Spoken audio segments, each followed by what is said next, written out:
Good day everyone, welcome to my channel. In this tutorial video guys, we will create a program that will ask the user to give grams value, and then it will convert the given grams into kilogram equivalent, okay, using C# programming language. Before we start, I would like to say thank you so much to all my viewers, avid listeners, silent viewers in my channel. Thank you for watching my videos.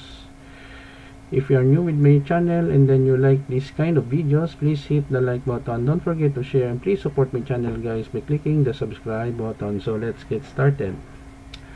So we have here a comment, kilograms to kilogram in C#, written by yours truly, Jake Rodriguez, Pomperada, Maida IT, MIT, and then I have two websites. The first one is jakerpomperada.blogspot.com, and then the other one is jakerpomperada.com, which offers free source code to download for free. And then I have my personal email address at jakerpomperada@gmail.com, where you can reach me, and then I offer my services in computer programming, software development, system development, web development, mobile programming assignment for a very affordable cost. So don't forget, if you need my services, you can email me at jakerpomperada@gmail.com. Okay, so we have here the title of our program, grams to kilogram in C#.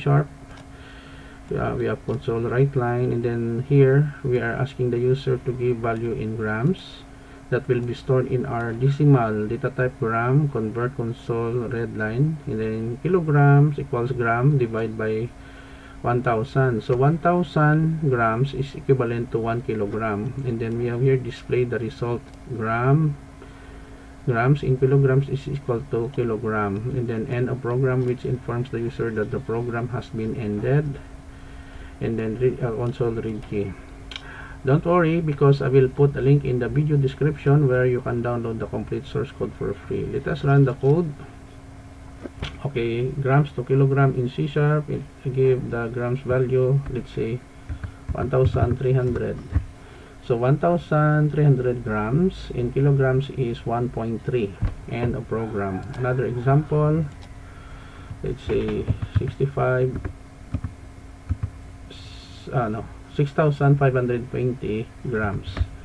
6,520 grams in kilograms is equal to 6.52 kilograms. Okay, so this is the end of our tutorial video on grams to kilograms conversion using C# programming language.